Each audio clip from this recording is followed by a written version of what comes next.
नमस्कार. MH माझामध्ये तुमच्या सगळ्यांचं स्वागत. स्थानिक स्वराज्य संस्थांच्या निवडणुकीचं बिगुल वाजलंय. खरं पाहायला गेलं तर स्थानिक स्वराज्य निवडणुकीचं बिगुल वाजलं असताना जिल्हा परिषद आणि पंचायत समितीच्या निवडणुका ज्या आहेत त्याच्या प्रचाराची रणधुमाळी जी आहे ती मोठ्या प्रमाणात सुरू झालेली आहे. कोणी स्थानिक स्वराज्य संस्थेच्या माध्यमातून जे असेल माजी सदस्य असतील, विद्यमान काही पदाधिकारी असतील, काही कार्यकर्ते असतील, नेते मंडळी असतील, विविध प्रकारचे प्रचार जे आहेत मतदारांपर्यंत पोहोचण्यासाठी अतोनात कष्ट घेत आहेत. वेगवेगळ्या प्रकारची प्रचार माध्यमं वापरतायत, सोशल मीडिया वापरला जातोय, गावोगावी भेटी दौरे चालू आहेत. अशा विविध प्रकारची प्रचार माध्यमं जी आहेत ती सध्या राबवली जात आहेत. त्याच अनुषंगानं एका बाजूला प्रचार चालू असताना दुसऱ्या बाजूला जी आहे चिन्ह निश्चिती आणि अनुक्रमांक निश्चिती जी आहे ती आज झालेली आहे. अपक्ष उमेदवारांना ही चिन्ह निश्चिती आणि अनुक्रमांक निश्चिती जी आहे ती आज प्रशासनामार्फत, निवडणूक आयोगाच्या मार्फत करण्यात आलेली आहे. आणि त्याच अनुषंगानं पुरंदर तालुक्यामध्ये सगळ्यात महत्वाचा आणि विचारी लोकांचा जिल्हा परिषदेचा गट ज्याला मानला जातो असा वीर बेवडी गट, खरं म्हणजे अनेक वर्षांपासून राजकारणामध्ये सक्रिय असलेला गट वीर बेवडी गट. आणि या वीर बेवडी गटातील अपक्ष उमेदवार, खरं म्हणजे राजकीय पार्श्वभूमी ज्यांची संवेदनशील विचारसरणीची आहे असे सन्माननीय हेमंत कुमार माहुरकर आपल्या सोबत आहेत. आपलं मनपूर्वक सहर्ष स्वागत. नमस्कार. काय सांगाल सुरुवातीलाच, अपक्ष फॉर्म भरलाय, काय भावना आहे? एका खूप मोठ्या पक्षाचा क्रियाशील सदस्य आणि अपक्ष फॉर्म भरताना मला निश्चितपणे वेदना आहेत. खर तर हा प्रवास पक्षाचा अधिकृत उमेदवार ते अपक्ष असा आहे. मी माझ्या पक्षाकडे हक्काने जिल्हा परिषदेसाठी उमेदवारी मागितली म्हणण्यापेक्षा पक्षाचं प्रयोजनच गेले 6 महिने असं होतं की गावोगाव भेटी करताना, कोपरा सभा करताना, पक्षाचा विचार पुढे नेत असताना मी जिल्हा परिषदचा उमेदवार वीर बेवडी गटाचा म्हणूनच पक्षाने मला पुढे केलं. आणि या सर्व गाव भेटी असतील किंवा संपर्क दौऱ्यांमध्ये माझ्या बरोबर तालुक्याचे अध्यक्ष जबाबदार आणि जिल्ह्याचे अध्यक्ष जे आताचे आहेत हे सगळी मंडळी माझ्या बरोबर होती. आणि त्यांच्या समोर त्यांच्या स्वतःच्या घोषणेतून मी जिल्हा परिषदेचा प्रतिनिधी राहणार आहे हे ध्वनित होत होतं. त्याच अनुषंगाने जेव्हा पक्षाने उमेदवारीसाठी अर्ज मागितले तेव्हा पक्षाच्या आदेशानुसार 2,500 रुपयाचा डीडी, ज्याला आपण धनादेश म्हणतो, धनादेश नाही म्हणतो, डीडीला आपण वेगळं म्हणतो, पक्षाच्या नावाने काढून जिल्हा परिषदेसाठी उमेदवारी मागायची होती. तो डीडी मी पक्षाकडे पक्षाच्या नावाने देऊन रीतसर मागणी केली. आणि जिल्हा परिषदेसाठी मागणारा मी एकमेव उमेदवार होतो, मला स्पर्धक नव्हता. म्हणजे अधिकृत मागणी करणारे तुम्ही एकमेव होतो. पक्षाकडे मागणी केल्यानंतर त्याच्या मुलाखती किंवा त्यांना स्पर्धक नाही किंवा काय जे काय असेल ती प्रक्रिया पूर्ण करत करत उमेदवारी पर्यंतचा प्रवास हा संघटनात्मक प्रमुखांच्या हातामध्ये असतो. त्याची गोपनीयता आणि त्यांचा तो अधिकार मी पूर्णपणे मान्य करून तो त्यांनी पूर्णत्वास नेणं अपेक्षित आहे. आणि मग इथेच माझा अधिकृत उमेदवारी मागण्याचा प्रवास अपक्षापर्यंत कसा जातो याचं उत्तर गुलदस्त्यात राहते. मी एकमेव जिल्हा परिषदेचा उमेदवार मागणीचा स्पर्धक असताना, मला स्पर्धकच नाही, मी एकच होतो, दुसऱ्या कुणाला तरी उमेदवारी दिली जाते. माझं ज्येष्ठत्व पक्षातलं, माझी निष्ठा, माझं समर्पण आणि पक्षाने ज्या ज्या निवडणुका लढवल्या, लोकसभा विधानसभा तर सोडूनच द्या, पण छोट्या मोठ्या सुद्धा, या सगळ्या निवडणुकांच्या मध्ये सक्रियपणे सर्वात पुढे राहून पक्षाचा विचार पुढे नेणारा मी कार्यकर्ता. गेले 19 वर्ष कुठल्याही पदाशिवाय मी आहे, कुठलंच पद नाही माझ्याकडे. दादा जाधवरावांच्या नेतृत्वाखाली त्यांच्याच आशीर्वादाने 2002 साली मी पहिली निवडणूक लढवली. जिल्हा परिषदेची मी सदस्य झालो. दुसरी निवडणूक मी जनता दलाच्या दादाजोरांच्या माध्यमातून 2092 साली मी पहिली निवडणूक लढली. 1992 92 साली जिल्हा परिषद. 92 ते 97 मी पहिली निवडणूक दादा दादारांच्या जनता दलाच्या नेतृत्वाखाली लढवली, जिंकून आलो. 2002 साली मी दुसरी निवडणूक लढली पंचवार्षिक, ती दादा दादारांच्या जनता दलामध्येच, आणि निवडून आलो. आज रोजी सप्टेंबर 2013 पासून मी राष्ट्रवादी काँग्रेसमध्ये कार्यरत आहे. 2013 पासून, सप्टेंबर 2013 पासून. सप्टेंबर 2013. आणि माझा कार्यकाल 2007 साली संपला जिल्हा परिषदेचा. आज 26 आहे. 19 वर्ष मी पदाशिवाय आहे, पण प्रामाणिकपणे ज्या पक्षामध्ये आहे तिथे काम करत सर्वांसाठी आजपर्यंत मी चालत राहिलोय. पक्षासाठी प्रामाणिकपणे काम करत आलेलं आहे. पक्षाची निष्ठा, माझं चारित्र्य आणि समर्पण आणि काम याच्या बाबतीत एकही कारण किंवा सांगता येणार नाही. कसल्याही प्रकारचा शिंतोडा माझ्यावरती नाही.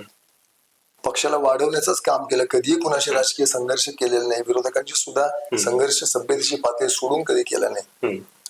हे सगळं माझी प्रतिमा जपत असताना पक्षाची प्रतिमा मी जपली, वाढवण्याचा प्रयत्न केला. आणि मग अशा वेळेला विश्वासाने ज्यांच्या हातामध्ये मी माझी अधिकृत उमेदवारी सोपवली, की मी पक्षासाठी अधिकृत उमेदवारी मागतोय, तो प्रवास अपक्षात मध्ये येऊन संपावा, हे खूप वेदनादायक आहे. खरं म्हणजे तुम्ही आवर्जून या ठिकाणी उल्लेख करताय की अनेक वर्ष तुम्ही राष्ट्रवादी काँग्रेससाठी घालवली, खरं तर पक्षवाढीसाठी तुम्ही काम केलं, पण पक्षानं तिकीट नाकारलं. खरं काय कारण असू शकतं त्याच्या पाठीमागचं? खरं मी नाकारले म्हणावं तर मला तो माझा अपमान वाटतो. परंतु माझ्यासारख्या ज्येष्ठाला, ज्याच्या व्यक्तिमत्वावर तुम्ही कसलाच प्रश्न विचारू शकत नाही पक्षाच्या बाबतीमध्ये, समाजकार्यातल्या माझ्या प्रतिमेबद्दल, त्याच्याबद्दल मला का नाकारले गेले याचं उत्तर मलाही सापडत नाही. आणि समोर येणारे मला याचं उत्तर देऊ शकत नाही. मला विचारणा झाल्या, पण मी विचारलेल्या प्रश्नांचं उत्तर देता येत नाही. मला एकच विचारायचं आहे की संघटनात्मक पातळीवरती हे कुणी पाहतं की नाही, की नुसती यादी घेऊन तुम्ही ठेवता आणि वाटेल तसे बदल करता. एक गोपनीयता आहे, एक जबाबदारी कुणाच तरी खांद्यावर दिली संघटनात्मक प्रमुख म्हणून. त्यांनी नेत्यापर्यंत ती योग्य प्रकारे पोहोचवावी आणि रिझल्ट द्यावा हे अपेक्षित असते. हे विश्वासाने आपण कुणाच तरी हातामध्ये सोपवलेलं आहे, त्याचा विपरीत परिणाम येतो आणि त्याचे शिकार आपण होतो. हे खूप क्लेश आहे, खूप वेदना आहे. खरं म्हणजे तुम्ही अनेक वर्ष राष्ट्रवादी काँग्रेसचंही काम करत होता, त्याच्या आधी जनता दलाचं करत होता. सध्या तुम्ही अपक्ष उभे आहात, पण राष्ट्रवादी काँग्रेसचाही उमेदवार आहे. मतांची विभागणी होणार नाही असं आहे. विधानसभा, लोकसभा या निश्चितपणे काटेकोर पक्षाचे विचार घेऊनच लढवल्या जातात. मतदारही या सगळ्यांचा विचार करतो. जसं जशा निवडणुका खाली येतात, जिल्हा परिषद, पंचायत समिती, ग्रामपंचायत या सर्व पातळ्यांवरती संदर्भ बदलत जातात. इथे व्यक्ती पाहिला जातो, त्याचं वर्तन पाहिलं जातं, त्याची उपलब्धता पाहिली जाते, तो किती तुम्हाला उपलब्ध आहे, त्याचं ज्ञान पाहिलं जातं, आणि त्यांनी इतके वर्ष केलेल्या कामाचे निश्चितपणे मूल्यमापन मतदार करत असतो. मला वाटतं या सगळ्यांमध्ये मी उजवा आहे. मी एकूण 35 वर्ष काम करतोय सार्वजनिक जीवनामध्ये. 14 वर्ष तरी मी राष्ट्रवादीमध्ये काम करतो. त्या कार्यकाळ मला जनता दलाबरोबरचा आहे. पण जनता दल संपल्यानंतर आम्ही राष्ट्रवादीमध्ये आलो आणि तो कंटिन्यू केलं. आम्ही ज्याला आपण म्हणतो आता पक्षांतर म्हणावं काय म्हणावं, हे असले उद्योग तर आम्ही केलेच नाही. आमचा पक्ष थांबल्यानंतर आम्ही समविचारी पक्षाबरोबर आलो आणि ते कंटिन्यू केलं. आज सुद्धा माझी पवार साहेबांवरती, सुप्रियाताईंवरती, अजितदादा आता नेते आहेत आमचे, सर्वांवरती निष्ठा कायम आहे. त्यांच्यावर माझा राग नाही कोणावर. मला तिकीट मिळत नाही असं समजल्यानंतर मला अनेक पक्षांनी पण विचारणा केली वरिष्ठ पातळीवरून की आमच्या बरोबर या, उमेदवारी देऊ, निवडून आणण्याची हमी देऊ. मी त्यांना आदरपूर्वक सांगितलं की मला या सगळ्या गोष्टींबद्दल मोठेपणा तुम्ही दाखवल्याबद्दल आदर आहे तुमच्याबद्दल, तुमच्या राजकीय पक्षाबद्दल. हम्म. पण माझी निष्ठा कायम आहे. मी पक्ष सोडणार नाही, कुठे जाणार नाही. पक्षाने नाही दिलं मला, ते केव्हा समजेल मला? शेवटच्या दिवशी 3 तारखेला 3 वाजता ते नाही दिलं तर मी एक अपक्ष फॉर्म भरलेला आहे, मी अपक्ष राहील. पण माझी निष्ठा बदलणार नाही. मला वाटतं आजची उड्या मारणाऱ्यांची परिस्थिती, पक्ष बदलणाऱ्यांची परिस्थिती आणि विचारांशी आणि तत्वांशी तर काही बांधिलकीच न राहिलेली आहे. या सगळ्यांच्या वरती विचार करता मी स्वतःची प्रतिमा, माझी आयडेंटिटी ज्याला आपण म्हणूया, निश्चितपणे वेगळी ठेवलेली आहे. मी हे केलेलं नाही. मी पक्षाचाही विश्वासघात केला नाही, मतदारांचा करणारच नाही. पक्षाने दिलं नाही, मी तिथेच राहिलोय. मी स्वतःला आजमावतोय, मी मतदारांच्या पर्यंत जातोय. आणि तुम्ही विभागणीचं म्हणालात तसं मी तुम्हाला म्हणलं की मतदार उमेदवार म्हणून माझा विचार करतील. मी राष्ट्रवादी काँग्रेस भुला करण्याचाच प्रयत्न केलाय, राष्ट्रवादी काँग्रेस वाढवण्याचाच प्रयत्न केलाय. माझं राष्ट्रवादी काँग्रेसचे आणि त्यांच्या मोठ्या नेत्यांची कुणाशी वैर पण नाही, आजही नाही. कोणाबद्दल मी ब्रशब्दही बोलत नाही. आणि म्हणून राष्ट्रवादी काँग्रेसचा कार्यकर्ता मला नाकारताना 10 वेळा विचार करेल की आपण याला का नाकारतोय. इतकं सोपं नाही. आणि म्हणून मला विश्वास आहे माझ्या मतदारसंघावरती, माझ्या मतदारांवरती, आणि त्या आत्मविश्वासावरतीच मी या निवडणुकीला सामोरं जातो.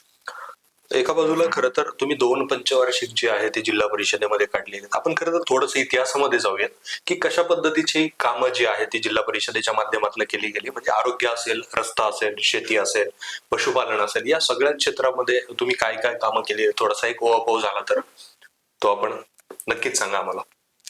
जिल्हा परिषद ही जिल्ह्याच्या ग्रामीण जीवनाशी निगडीत आहे. म्हणजे महापालिका आणि नगरपालिकांच्या हद्दी सोडून जो काही भाग राहतो तो जिल्हा परिषदेच्या अधिकार क्षेत्रामध्ये, तो कार्यक्षेत्रामध्ये येतो. आणि ग्रामीण जीवनात महत्वाच्या काय गरजा आहेत? एक शिक्षण नव्या पिढीला, मुलांना, आरोग्य, पेयजल, त्याचं पिण्याचं पाणी, ग्रामीण रस्ते, पेयजल, त्याला पिण्याचं पाणी, आणि शेती आणि पशुपालन हे त्याचे जे उपजीविकेचे साधने आहेत, दुग्ध व्यवसाय त्याला जोडून आहे. हे खरं 4-5च महत्वाचे प्रश्न आहेत. आणि याच्यावरती अतिशय सर्वंकष आणि कार्यक्षमतेने जिल्हा परिषदेने काम करणं आवश्यक आहे. माझ्या कार्यकाळामध्ये तुम्ही म्हणाल तर शिक्षण पहिले घेऊया आपण. जवळपास मी 92 साली सुरुवात केली तेव्हा खूपशा शाळांना इमारतीच नव्हत्या. ऑपरेशन ब्लॅकबोर्ड म्हणून एक योजना होती, OBB ज्याला म्हणायचं, खडूफळा योजना पण मराठीमध्ये म्हणायची. त्या योजनेखाली आम्ही निधी मिळवला आणि माझ्या सगळ्या डोंगरी भागामधल्या शाळा जिथे इमारतीच नव्हत्या तिथे उत्तम इमारती उभ्या केल्या. दुसरा आमच्या हातामध्ये फंड होता यशवंत ग्राम समृद्धी योजनेचा. त्याला 15% लोकवर्गणी लागत असे गावाची. आम्ही इतक्या खुबीने ही योजना वापरली आणि त्यांची खोल्या शाळांच्या शेजारी बांधल्या आणि समाज मंदिर सुद्धा झालं. शाळेला सुद्धा आवश्यक असली ते एक खोली झाली. इतकं हुशारीने काम आम्ही केलं. ते त्या खोल्या आजही उत्तम प्रकारे वापरतात. शाळांच्या पायाभूत गरजा आम्ही पूर्ण करण्याचा प्रयत्न केला. मुलं शिकली पाहिजेत, शाळेपर्यंत गेली पाहिजेत. कारण शिक्षण बदलाची निश्चितपणे अतिशय महत्वाची पायरी आहे. ग्रामीण भागामध्ये ती मिळालीच पाहिजे. आणि म्हणून विशेषतः मी त्याबद्दल जास्ती जागरूकतेने प्रयत्न केले. आणि पुढे नेऊन म्हणाल तर शिक्षणाच्या बाबतीमध्ये माझ्या कार्यकालामध्ये जिल्हा परिषदेने सुरू केलेला शिक्षण विभागाचा पहिला अध्यक्ष चषक माझ्या मतदारसंघामधला हरगुडे गावाने माझ्या कार्यकाळामध्ये मिळवला. बरं. तेव्हा मेमाने म्हणून एक शिक्षक होते, मला अजून नाव लक्षात आहे. आम्ही सगळ्यांनी मिळून, ग्रामस्थांच्या प्रयत्न 99%, मी 1%च होतो, पण मी त्यांच्या साथीने राहिलो, त्यांच्या बरोबर राहिलो, मार्गदर्शन जी जिल्हा परिषदेची मदत केली आणि पहिला जिल्हाध्यक्ष पदक चषक आम्ही हरगुडेसाठी मिळवला. हे त्या गावासाठी तर मोठं आहेच, पण शिक्षणातलं काम तुम्ही किती समर्पणपणे करता हे एक उत्तम उदाहरण आहे. म्हणजे हे कधी होतं? 1992च्या आसपास, 2002 ह्याच्यामध्ये होतं. कारण तो चषक दुसऱ्यांदा सुरू केला त्या कार्यकाळामध्ये. तर शिक्षण निश्चितपणे महत्वाची सुविधा आहे जी जिल्हा परिषद पुरवतं आणि ती कार्यक्षमतेने काम करत राहणं ही काळाची गरज आहे, खूप आवश्यक आहे. याच्यानंतर पुढे जाऊन शेती क्षेत्र असेल, पशुसंवर्धन क्षेत्र असेल, याच्या संदर्भातलं काय काय काम शेती केलं? आणि पशुसंवर्धन हा खूप मोठा आहे विषय आहे. त्याच्यामध्ये राज्य शासनाचे विभाग कृषी विभागाचं काम करतो, जिल्हा परिषदचंही काम करतो. पशुसंवर्धन मध्ये तसंच आहे. पशुसंवर्धन मध्ये राज्य शासनाचा विभाग काम करतो आणि याचंही काम करतो जिल्हा परिषदचा. पण उद्देश एक आहे, थोडं दवाखाने वेगळे असतात, कार्यक्षेत्र थोडं वेगळं असतं, पण दोन्ही मिळून शेतकऱ्याला आवश्यक असणाऱ्या सुविधा दिल्या पाहिजेत, त्याला मार्गदर्शन दिलं पाहिजे, बी बियाण्याची उपलब्धता दिली पाहिजे आणि जे बी बियाण्याचे व्यवसाय आहेत त्यांच्यावरती नियंत्रण ठेवून योग्य दरामध्ये आणि योग्य वेळेला त्यांना बी बियाणं अवजार मिळाली पाहिजे. हे नियंत्रण करण्याची जबाबदारी जिल्हा कृषी अधिकाऱ्याकडे असते, जिल्हा परिषदकडे असते आणि हे वेळेत पोचणं आवश्यक आहे. आणि मग ह्याला लक्ष नाही दिलं तर मग त्याचा उपयोगच नाही. म्हणून या गरजा वेळेत पूर्ण होण्यासाठी कार्यक्षमतेने जिल्हा परिषद सदस्यांनी जागृत असणं अतिशय आवश्यक आहे. आणि जे माझ्या कार्यकाळामध्ये मी केलं, मी मोठेपणाने सांगत नाही, मी पहिल्यांदा जिल्हा परिषद मध्ये गेलो तेव्हा मागून घेतला मी कृषी विभाग, कारण मी कृषी पदवीधर होतो. जिल्हा परिषदेमध्ये सगळ्या निवडून आलेल्या सदस्यांना बांधकाम समितीमध्ये जाण्याची घाई असायची. मी एकमेव होतो ज्यांना सांगून आलो की मला कृषी पाहिजे म्हणून, आणि मी कृषी घेतला. कृषी पदवीधर आहात? हो. आणि मी हौसेने काम केलं. दुसऱ्या कार्यकाळामध्ये मी निवडून गेलो, मी आणखीन माझी सिनियरिटी होती तरी सुद्धा मी कृषीच मागून घेतला आणि मी तिथेच काम केलं. याचं कारण होतं की हा मूलभूत उद्योग आहे ग्रामीण भागामधला, आपण त्याचे पदवीधर आहोत, तर निश्चितपणे आपण या लोकांबरोबर राहावं आणि लोकांना मदतीचा हात मिळावा, हाच उद्देश होता. मला बाकीच्या समित्या दिल्यानंतर त्यांनी पदाधिकाऱ्यांना अध्यक्षांना वाटलं की नाही, भावकांना इथे द्यावं त्यांनी, पण मुख्यत्वे मी जी मागितलेली जबाबदारी ती कृषीचीच मागितली. ही नाळ जी आमची ग्रामीण भागाशी आणि या कृषी उद्योगाशी जोडलेली आहे ती निश्चितपणे कायम आहे, आजही कायम आहे. याच्या सोबतच सर्वात महत्वाचा मुद्दा आहे की पेयजल. पेयजलाच्या बाबतीत काय काय योजना होत्या इतिहासामध्ये? पेयजलाच्या बाबतीमध्ये शासनाने अनेक टप्प्यावरती खूप खूप योजना आणल्या. अगदी सुरुवातीला आम्ही जेव्हा मी पहिल्यांदा जिल्हा परिषदला गेलो तेव्हा MNP खाली एक योजना, मिनिमम नीड्स प्रोजेक्ट, किमान गरजा कार्यक्रम त्याला म्हणजे, त्यामध्ये मग तात्पुरत्या योजना असायच्या, छोट्या योजना असायच्या, त्या खर्च कमी असायचा, त्याला लोकसंख्येचा निकष असायचा. या सगळ्यांमध्ये बसून आम्ही त्या योजना करायचो, पण पाणी पोचवायचो. MNP मध्ये गेलेल्या इतके मजेशीर योजनेत गिरच्या समगीरवाडीमध्ये मी एका पायावर उभी केलेली टाकी आहे जी आजही कार्यरत आहे, गेल्या आता 30 वर्ष झाली. एकाच पायावर उभी असलेली टाकी आहे. बरं, छोटी आहे ती योजना, पण त्या वस्तीपुरती ती आजही कार्यरत आहे, लोक पाणी पितात. म्हणजे ते एक युनिक आहे. म्हणजे ती काय फार मोठी योजना नाही, पण कल्पकतेने तुम्ही त्या वस्तीच्या गरजेपुरतं काय करू शकता हे लक्षात आलं पाहिजे तुमच्या. बरोबर. तो खर्च आणि तिथली गरज यांचा मेळ घालून छान करता येतं, विकासाकडे नेत आहे. लोकांना काही एकदम सगळं मोठं आवश्यक नसतं, पण जे गरजेचं आहे ते तुम्ही देऊ शकता. हे उदाहरण म्हणून तुम्हाला सांगितलं, अशा काही मोठ्या योजना आहेत. तर MNP खाली मी काही योजना केल्या. नंतर टप्प्याटप्प्याने शासनाने जिल्हा परिषदेने काही पैसे दिले, त्याच्यामध्ये काही योजना केल्या. पुढे जाऊन जर्मन अर्थसहाय्यित आपलं पाणी योजना आहे खाली, त्याच्यामध्ये आम्ही बऱ्यापैकी मोठ्या योजना केल्या. हरलीला आम्ही एक योजना केली, जर्मन आम्ही नीरा नदीवरून पाणी आणलं त्या जर्मन अर्थसहाय्यित योजनेमध्ये. जर्मन अर्थसहाय्यित म्हणायचं. आणि काजरी गावाला आम्ही योजना केली, ती पण फार मोठी केली. त्या योजनेचं वैशिष्ट्य असं की त्यांची जी पाणी पुरवठ्याची विहीर आहे उद्भव, त्याच्या मजबूतीकरणासाठी तिच्यावर एक आम्ही सिमेंट बंधारा बांधला. तो सिमेंट बंधाऱ्याचं डिझाईन इतकं मजेशीर होतं, आम्हाला त्या जागेच्या अडचणीमुळे त्याच्या डिझाईन मध्ये एक विचित्र बदल करावा लागला. समजा एक ही गोष्ट उभी आहे, हिला इकडून दाब आहे तर टेकू इकडून लावला पाहिजे ना, बरोबर, असं पडेल म्हणून आम्हाला यामध्ये टेकू लावायला अडचण होती त्याचे पियर. मग आम्ही त्याला आतून स्ट्रेंथनिंग केलं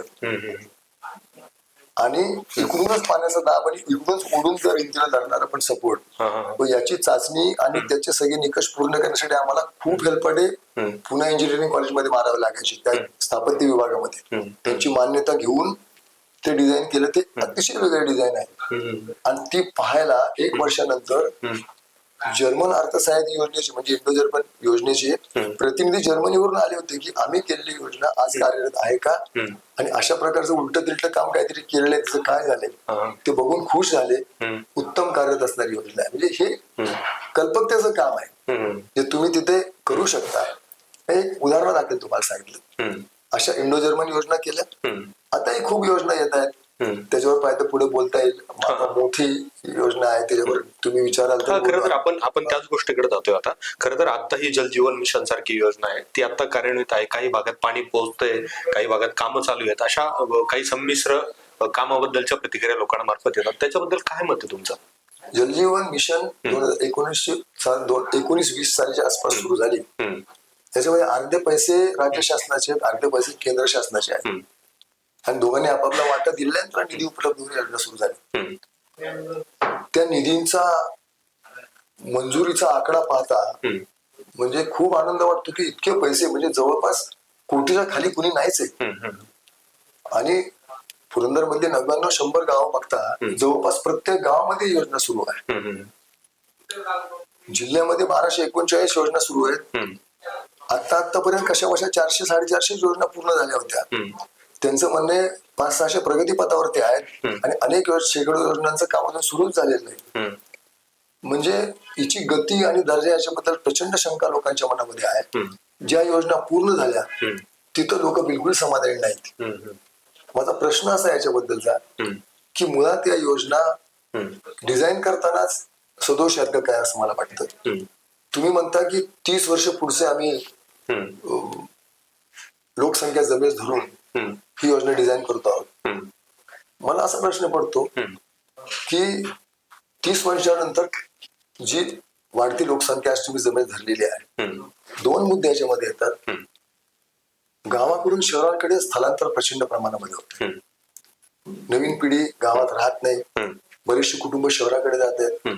त्यामुळे गावं घरं जरी असली तरी माणसं किती राहतात त्याच्यामध्ये हा प्रश्न. दुसरी गोष्ट, जुनी घरं गावातली वाटणीला कमी आलेली, नवीन घर बांधावं लागते, गरज असते, जुनं झालंय किंवा गरज आहे म्हणून वाढवायचंय. तो माणूस गावात घर बांधत नाही, तो शेतामध्ये जातो, तिथे घर बांधतो. हे वाढीव योजना लाखो लिटर पाण्याच्या टाक्या 4 इंच व्यासाचे पाईप 5 इंच केले, त्याला पंप करायला 15 हॉर्सपावरच्या ऐवजी 30 हॉर्सपावरच्या मोटर लावल्या. ह्या सगळ्या योजनेचा खर्च, दैनंदिन वापराचा खर्च प्रचंड वाढतो. त्याच्या देखभालीचा खर्च वाढतो. तो बोजा ग्रामपंचायतीवरती येतो आणि हा सगळा बोजा फक्त गावात राहणाऱ्या लोकांच्या वरती पडतो आणि जे गावात नाहीयेत त्यांच्याकडून मागणार कशी पाणीपट्टी. मग ही योजना नक्की फायद्याची कोणाची आहे? नाही, आता खूप तज्ञ लोकांनी डिझाईन केलेली आहे. माझा एक बाळगून प्रश्न एखादा करताना असं वाटेल, पण हे वास्तव आहे. मी गावात राहून सांगतो तुम्हाला की हे वास्तव आहे. तुम्ही कबूल कराल की नाही की गावाकडून शहराकडे स्थलांतर होतं? तुम्ही कबूल कराल की नाही की गावातून शेतात जाऊन लोक घर बांधतात? बरोबर. तुमची योजना त्यांच्याकडे पोहोचते का? मी माझ्याच गावातलं उदाहरण सांगेन तुम्हाला की हा फार मोठा प्रश्न आहे. वाड्यात वस्त्यांवरती पाणी पोहोचू शकत नाही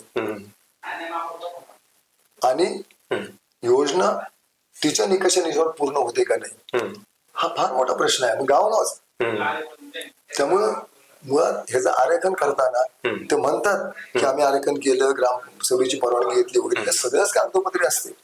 लोकांना बोललं तर म्हणतात कधी झाली ग्रामसभा आणि कधी याला आपण मंजुरी दिली. पण कसं मॅनेज करतात मला माहित नाही. पण शासनाचा करोडो रुपयाचा निधी सरकारने लागेल की नाही याच्याबद्दल माझ्या मनामध्ये खूप शंका आहे. कदाचित जर ते मला संधी माझ्या मतदारांनी दिली तर मी या सगळ्यांवरती निश्चितपणे आवाज उठवेन. एक योजना शासन सुरू करतं, पण त्या योजनेसाठी दिला जाणारा निधी हा जनतेच्या खिशातून जाणार आहे. तो सरकारने लागलाच पाहिजे, याची पूर्णतः मी काळजी घेईन. आपल्या खरं तर जिल्हा परिषद गटामध्ये सगळ्यात महत्वाची एक योजना आहे गुंजवणी प्रकल्पाच्या बद्दलची. काय सध्या कामाची परिस्थिती काय? पाणी येणार कधी? गुंजवणी प्रकल्पाच्या बाबतीमध्ये खर तर त्याचं मुख्य कार्यक्षेत्र जास्ती माझ्याच भागामधलं आहे. राज्य शासनाची योजना आहे फार मोठी. पूर्वी 95-96 साली जी सुरू झाली तेव्हा ती ओपन कॅनॉल म्हणजे खोदाई केलेला कॅनॉल होता. तो नुसता मंजूरच होता, त्याचं तो झाला नाही पुढे.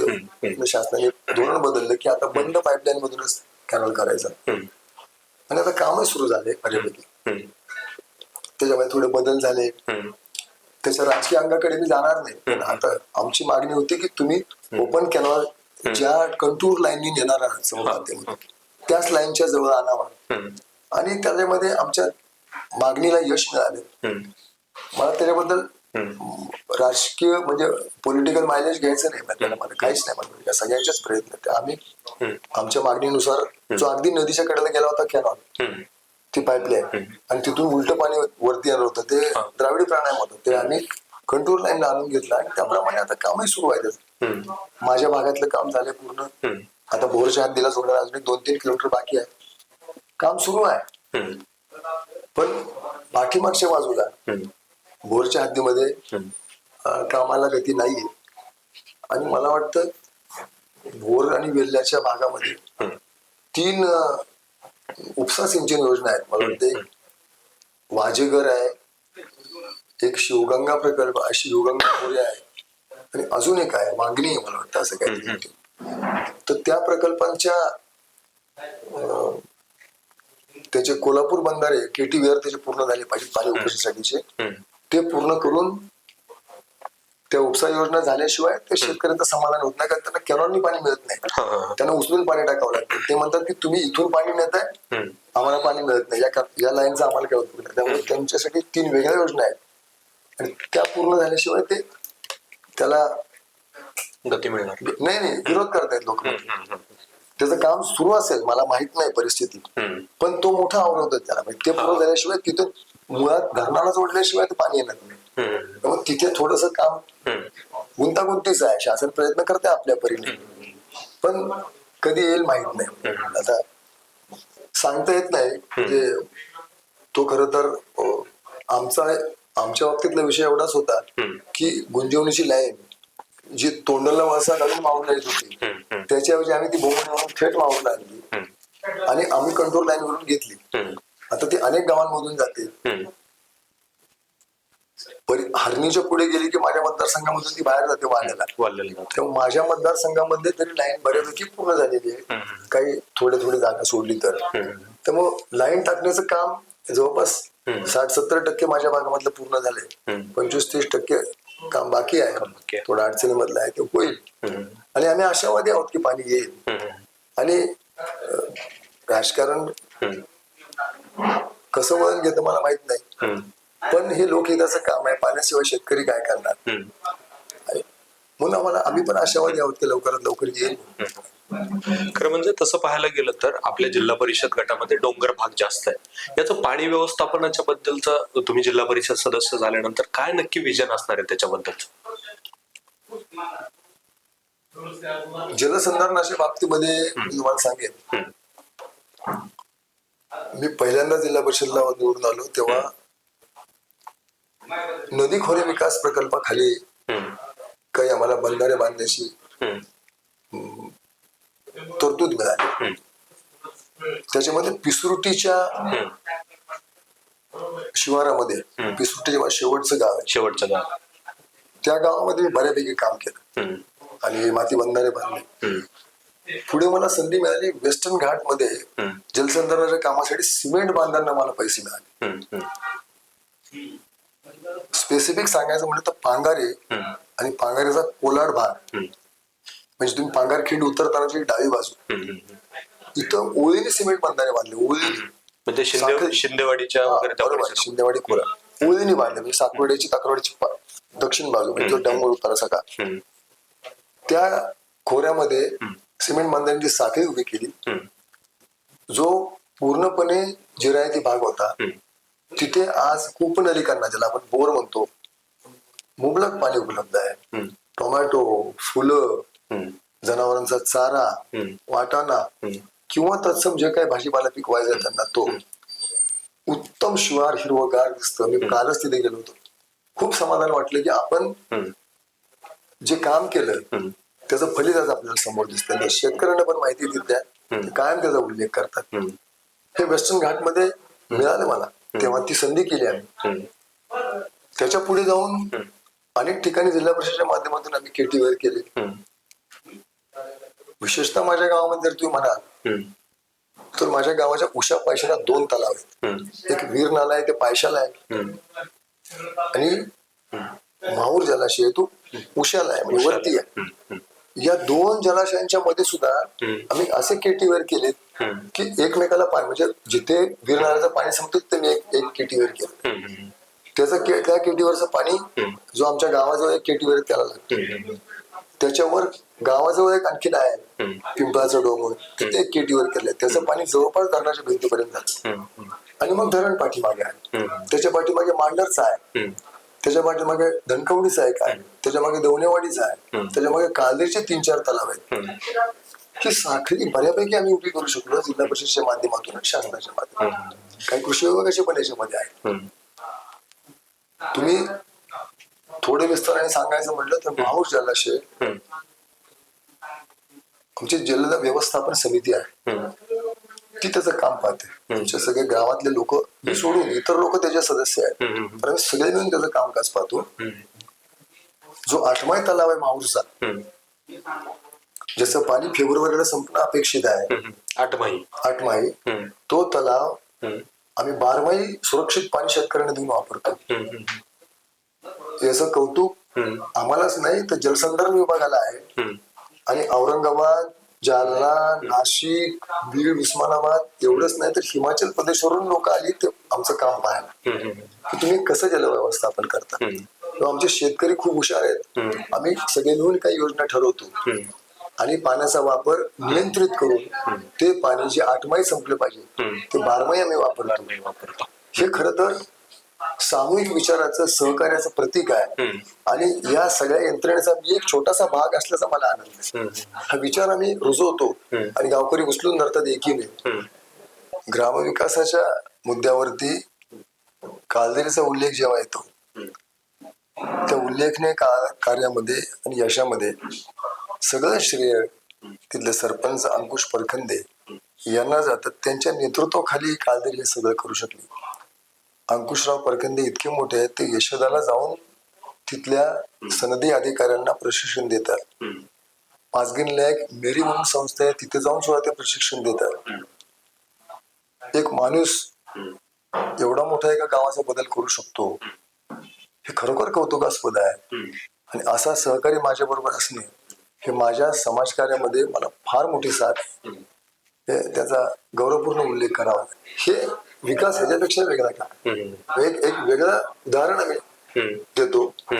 शासनाच्या जी पाणीपट्टी ज्याला आपण सोप्या भाषेत बोलतो, एक रकमी आम्ही शासनाला भरून टाकतो आणि ते पाणी शासन जलसंपदा विभाग ते सगळं पाणी आमच्या ताब्यात देऊन देतं आणि त्याचा वापर शेतकऱ्यांसाठी आम्ही वर्षभर करतो. त्याच्यावरून आमचा ऊस पिकं सगळी खूप छानपैकी येतात. संरक्षित पाणी शेतकऱ्यांना मिळतं. संरक्षित पाणी म्हणजे पाण्याची काटकसर, पाण्याचा योग्य वापर याची पण शिकवण दिली जाते. आणि शिवारात पडलेलं पाणी एकदा सप्टेंबरला 30 सप्टेंबरला पाऊस संपला की पुन्हा पाणी आपल्या तलावामध्ये येणार नाहीये, आहे तेच आपल्याला पुरवायचं. तो 100% भरतो हा भाग वेगळा, पण त्याची काटकसर आणि त्याचा योग्य वापर हे अतिशय आदर्श उदाहरण आम्ही गावांनी सगळ्या शेतकऱ्यांना, आसपासच्या गावकऱ्यांना घालून दिलेलं आहे. ते सामूहिक आहे. आता माझं काही एकट्याच हे नाही, पण या यंत्रणेचा मी एक भाग आहे छोटासा. याचा आनंद होता. हे गाव पण करू शकतो.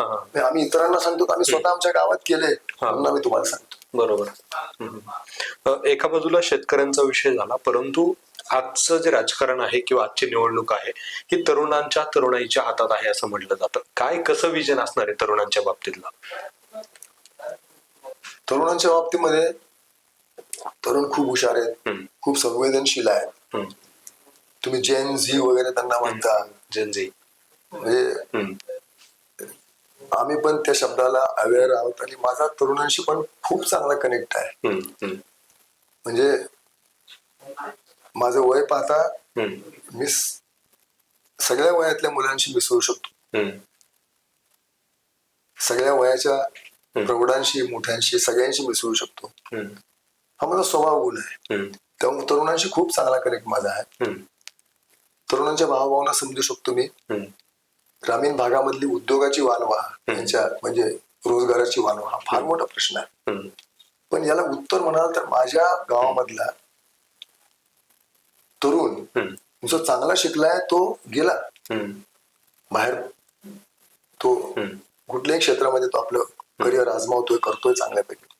पण जो फार शिकू शकला नाही तो गावामध्ये शेती करताना सुद्धा समाधानी आहे, कारण त्याला आवश्यक असणारं संरक्षण आणि त्याची साधनं आम्ही त्याला उपलब्ध करून दिलेली आहे. मुख्यत्वे जे पाणी असतं जे मी तुम्हाला बोललो हे उपलब्ध करून दिले. आमची सोसायटी खूप उत्तम काम करते.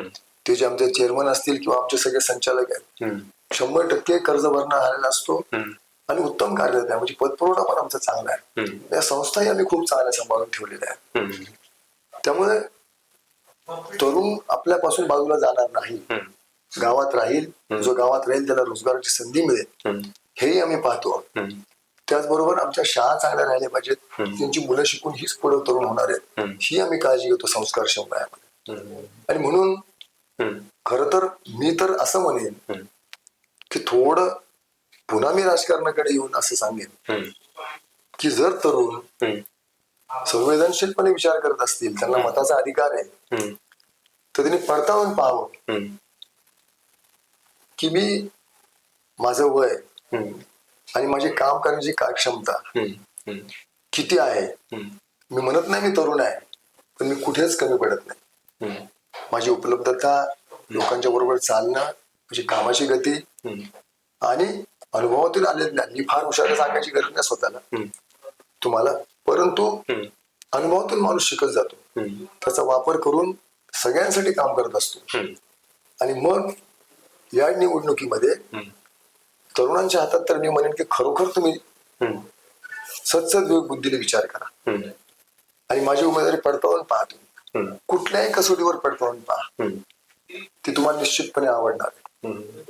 आणि मग आता मी मुलाखत देतोय, मी जिल्हा परिषद निवडणुकीसाठीच देतोय, तर मी जाहीर आवाहन करतो की माझ्या समोरचे सगळे उमेदवार तुम्ही तपासा. कुठलाही राजकीय विचार न करता चारही उमेदवारांमध्ये जो उजवा वाटेल तुम्ही त्याला मत द्या. पण जर मी तुम्हाला उजवा वाटत असेल तर मला विसरू नका. मला खात्री आहे मी सगळ्यात उजवा आहे, मला खात्री आहे. मग कुठल्याही कसोटीवर मला तपासून पहा. माझं समर्पण, माझी निष्ठा, माझं काम, माझा अनुभव आणि माझी समाजामधली वर्तणूक कुठल्याही कसोटीवर मला तपासून पहा. पक्षाच्या निष्ठेबद्दल तर पाहाच पहा. आणि म्हणून माझं आव्हान आहे तरुणांना विशेषतः की खूप मीडिया पाहतात, आपली मतं बनवतात. मी पाहत नाही, मी फार कमी पाहतो मीडिया. मला राग नाही, पण मला वेळ नसतो. 15-20 मिनिटं मी पाहतो, झोपायच्या आधी व्हॉट्सअप पाहतो. पण जे पाहतात त्यांच्याबद्दल आक्षेप नाहीये, पण लोक सहज आपली मतं बनवतात जे वास्तवच नसतं. पण अलीकडे मॉर्फिंग आणि फेक न्यूज इतकं झालेलं आहे की हे तर मला माझे सहकारी सगळे सांगतात, पण मला ते माहित पण नसते कारण ते बघतही नाही. पण मुलांना हौस आहे, त्यांचं वय आहे, ते पाहतात. जी जनरेशन आहे त्याला काय आपण करणार. पण मी म्हणतो की तुम्ही वाहवत जाऊ नका. माझ्याबद्दल काय चूक असेल तुम्ही मला तोंडावर चूक सांगा, पण जर मी योग्य आहे तर मला न्याय पण द्या. की तरुणांना मला आव्हान आहे माझं मी स्वीकारतो त्यांचं चुकीचं मत असो बरोबर असो, मला आदर आहे त्यांच्या मताबद्दल, पण निश्चितपणे त्यांचं चुकीचं मत माझ्याबद्दल होणार नाही याची मला खात्री आहे. खरं तर हा तर मुद्दा फार महत्वाचा आहे तरुणाईच्या बाबतीतला, परंतु ग्रामविकासाच्या बाबतीतला सगळ्यात महत्वाचा मुद्दा आहे. काय नक्की विजन आहेत, इतिहासही थोडा सांगा आणि भविष्यातही काय पद्धतीने कामं करणार आहेत याचा थोडासा वाव. खर तर गाव म्हटलं की महात्मा गांधी आठवतात. स्वातंत्र्याच्या वेळेला महात्मा गांधींनी सांगितलं की भारत गावांमध्ये, ग्रामीण भारत हाच खरा भारत आहे आणि गावाकडे चला. खर तर ते वास्तवात आलं नाही, उलटा प्रवास सुरू झाला आणि गावं ओस पडू लागली आणि शहरांकडे होऊन गेला. पण गाव हे गावच आहे. मी स्वतः कृषी पदवीधर झाल्यानंतर माझी वडिलोपार्जित जमीन होती, मला हौस होती शेतीची. मी गावाकडे चालू शेती केली, गावीच राहतो मी, पुण्यात राहत नाही मी, सगळ्यांना उपलब्ध असतो. आणि गावाचा विकास, गाव पण जपत असताना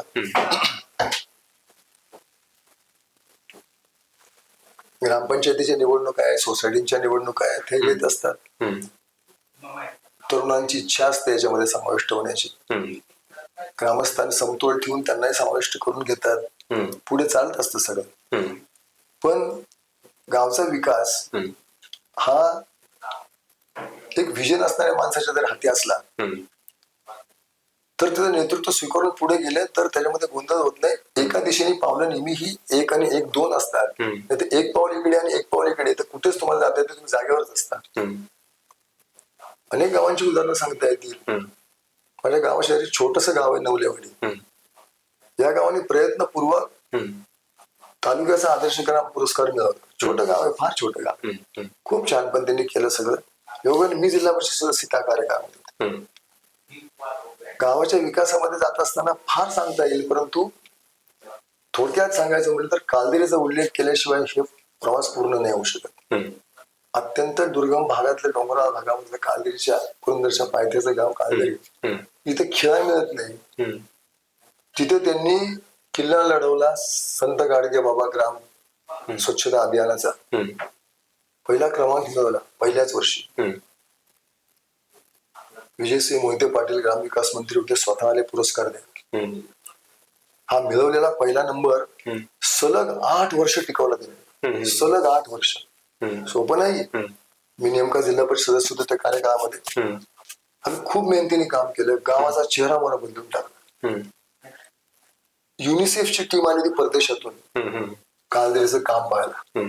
ते सगळे आफ्रिकन होते, काही युरोपियन होते, काही जर्मन होते. त्यांची भाषा वेगळी. म्हणजे इतकं उल्लेखनीय काम इतक्या अडचणीमध्ये गाव करू शकतं आणि सलग 8 वर्ष तो दर्जा टिकवू शकतं. अशक्यप्राय वाटणाऱ्या गोष्टी आहेत, पण हे कुणी केलं? तिथल्या तरुणांनी केलं, तिथल्या ग्रामस्थांनी केलं. हे गाव आहे. त्या गावाचा आदर्श घेऊन अनेक गाव उभी राहिली. असं काम करणारी माणसं हवीत तर निश्चितपणे गावांचा कायापालट होईल, गावांचं महत्व वाढेल. आणि स्थलांतर जर थांबवायचं असेल गावापासूनच तर निश्चितपणे गावं समृद्ध झाली पाहिजे. गावातल्या ज्या प्राथमिक गरजा मी मगाशी बोललो या जर ठीकठाक असतील तर लोक गाव सोडणार नाही. गावात पाणी पुरवठा योजना आहे पण पाणी येत नाही. पुण्यात गेलं तर कसं का 2 हंडे तरी पण हमखास पाणी येतं. ते पुरेसे नसले तरी पण ते 2 हंडे हमखास असतात. इथं गावात 2 हंडे काय सांगता येत नाही. आलं तर 2 बॅरल येईल, नाही तर येणारच नाही. पर्याय नसतो. कॉर्पोरेशनच्या शाळेमध्ये शिक्षक नक्की असतो, इथल्या शाळेमध्ये शिक्षक असेल की नाही सांगता येत नाही.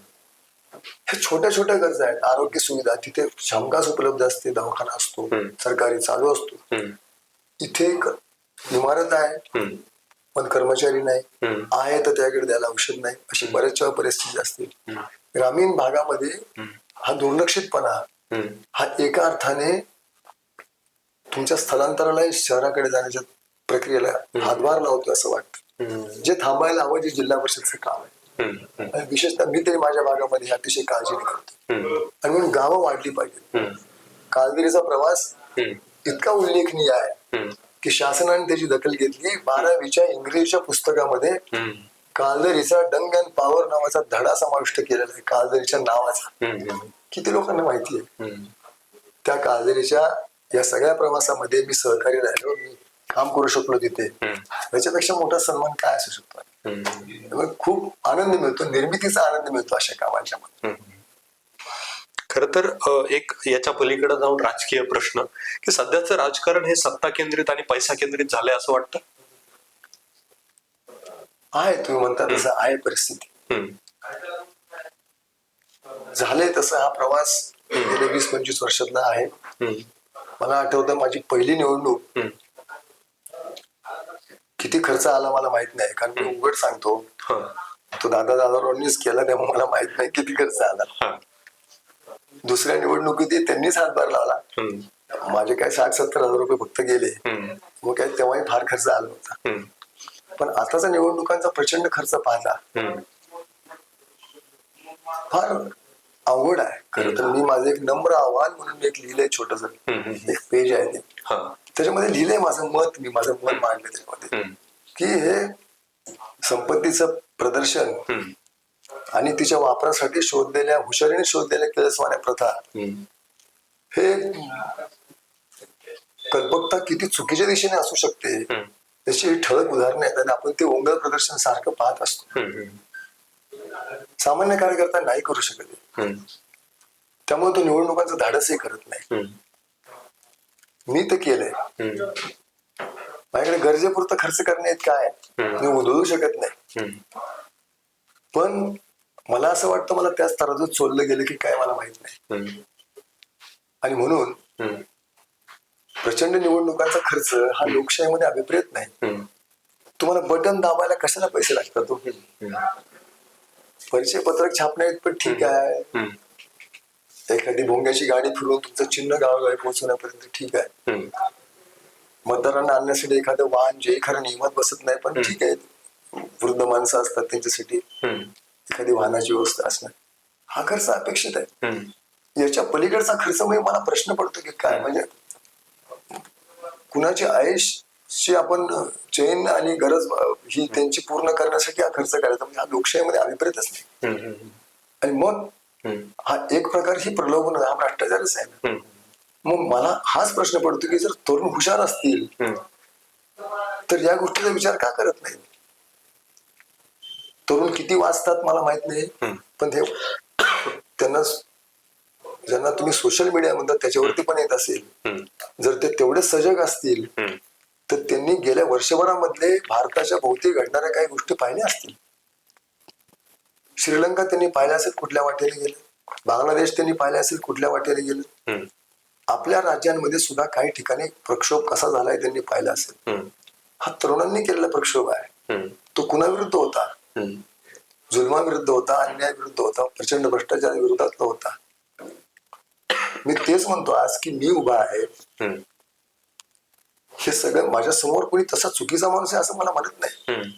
पण निवडणुकांची जी व्यवस्था आहे त्याचा पायाच आज तो झालेला आहे. संपत्ती पैसा मग याला छेद देऊन माझी उमेदवारी आहे. मी तरुणांना विचार करतो की जर तुम्ही क्रांतिकारी आहात जर तुम्ही क्रांतिकारी मतं नोंदवू शकता तर मीच त्याला पर्याय आहे तुमच्या समोर.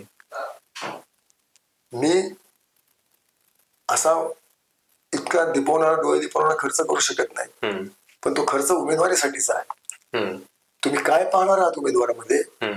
तुम्ही त्याचं चारित्र्य पहा, त्याची पक्षाची निष्ठा पहा, त्याचं अनेक वर्षांचं काम पहा, त्याचे परिश्रम पहा, त्याची उपलब्धता पहा, त्याची समज पहा प्रश्नांची, सामाजिक प्रश्नांची.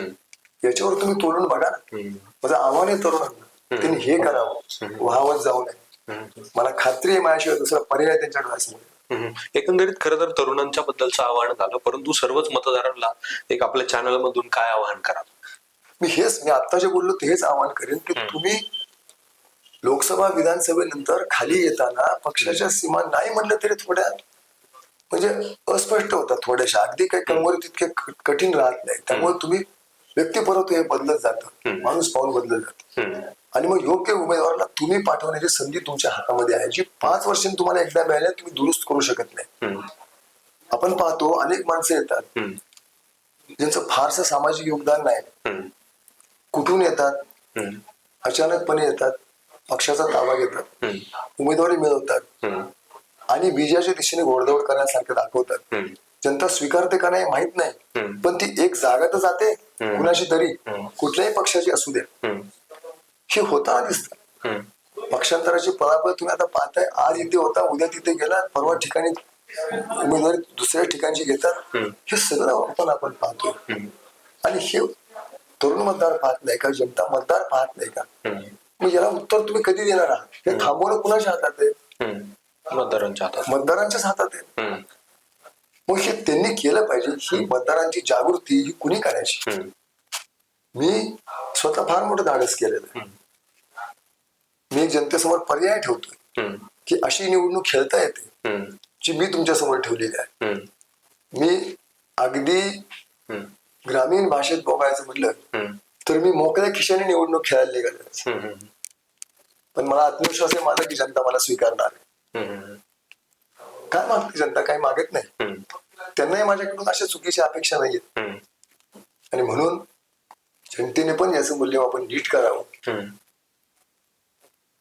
ही खरं तर अपेक्षा आहे त्यांच्याकडे. हम्म, म्हणजे कुणाच्याही पक्षाने हम्म, योग्य उमेदवार दिला नसेल हम्म, तर त्याचं समर्थन करायची गरज नाही. हम्म, आणि जो योग्य असेल हम्म, त्याच्याच पाठीमागे लोकशाहीने उभं राहिलं पाहिजे. हम्म, तेच लोकशाहीला अभिप्रेत आहे हम्म, तुमच्या मताच्या बाबतीमध्ये. हम्म, तुमचं मत तुम्ही राजकीय पक्षाला देताय, पण त्याचा तो उमेदवार आहे, हम्म, तो कुठल्याही राजकीय पक्षाचा असू शकतो, तो अपक्षही असू शकतो. हम्म, इथे विचार त्या उमेदवाराच्या बाबतीमध्ये झाला पाहिजे. हम्म, सर्वांगाने तुम्ही त्याला तपासावं. हम्म, विशेषतः नवमतदारांनी हम्म, हे निश्चितपणे थांबेल. आणि मला खात्री आहे हम्म, माझी निवडणूक हम्म, ही दिशादर्शक आहे. हम्म, मी एक आदर्श ठेवला जनतेपुढे की अशी पण निवडणूक खेळता येते. हम्म, लोकांना वाटलं हम्म, मी संयमी आहे, हम्म, माझ्यामध्ये उपद्रव मूल्य नाही, हम्म, कदाचित माझी उमेदवारी नाही दिली मला तरी मी शांत राहील, हम्म. काम करेन. ते उपद्रव मूल्य दिसणार आता. मी उपद्रव मूल्य म्हणत नाही त्याला, हा. मी पण एक माणूस आहे हो. हम्म, म्हणजे लोक मलाही प्रश्न विचारतात हम्म, की बाबासाहेब माहूरकरांना हम्म, डावलण्याचं काय कारण असू शकतं. हम्म, मी काय उत्तर देणार. हम्म, पक्षही देऊ शकत नाही, मी देऊ शकत नाही. हम्म, याचं कदाचित उत्तर मतदारच उद्या देणार आहेत. हम्म, आणि मला अडचण अशी होऊन जाते हम्म, की मी जर एक टप्पा असा असतो हम्म, की जिथं तुम्हाला हे जनमत सांभाळणं फार अवघड होऊन जातं. हम्म, मी फार मोठा नेता नाही, हम्म, पण जे काही मी पक्षासाठी सांभाळून ठेवले, हम्म, पक्षाच्या विचाराबरोबर सांभाळून ठेवले. आदरणीय पवार साहेब आहेत, हम्म, ताई आहे, दादा आहेत, आम्हाला आदरणीय आहेत. हम्म, मी जर हा विचार नाही केला, हम्म, किती संख्येमध्ये आहे तर मी फार मोठा नेता असं म्हणायची गरज नाही. हम्म, पण हे सगळे माझे समर्थक आणि मतदार सगळे सैरभैर होणार आहेत. हम्म, पक्षाची पण हानी होणार हम्म, आणि कुठेतरी दुसरीकडे जाऊन मिळणार, हम्म, कुणातरी चुकीच्या माणसांचा लाभ होणार. हम्म, याचा विचार पक्षाने पण करायला हवा. हम्म, मतदार तर करतीलच करतील. हम्म, आणि मग पुन्हा जो विषय येतो हम्म, की जर आम्ही लोकांना सांगतो हम्म, की असं केलं पाहिजे तर पर्याय पण तुम्ही लोकांसमोर ठेवला पाहिजे. हम्म, मी माझ्या उमेदवाराने हा पर्याय लोकांच्या समोर ठेवलेला आहे. हम्म, एक वेगळी निवडणूक मी खेळतोय. हम्म, जर हे झालं, मला खात्री याच्यामध्ये यश येईल. तर विहीर बिवडीची जनता हम्म, नुसत्या पुरंदर तालुक्यालाच नाही, पुणे जिल्ह्याला एक वेगळा संदेश देईल. हम्म. वेगळा संदेश देईल नक्कीच. खर तर याच प्रश्नावरती आपण मुलाखतीचा शेवट करूया. वेरबिवडी गटातील खरं म्हणजे अपक्ष उमेदवार ज्यांनी अपक्ष म्हणून फॉर्म भरला, अपक्ष म्हणून ते फॉर्म कंटिन्यू करतायत असे हेमंत कुमार माहूरकर यांच्यासोबत आता आपण गप्पा मारतोय. पंचायत समिती आणि जिल्हा परिषद निवडणुकीच्या अनुषंगाने जे आहेत ते गटामधील गणामधील आणि इतरही तालुक्यातील ज्या मुलाखती आहेत, पॉडकास्ट आहेत, त्या आपण आपल्या MH माझाच्या माध्यमातून आपल्या प्रेक्षकांच्या समोर आणणार आहोत. तत्पूर्वी धन्यवाद.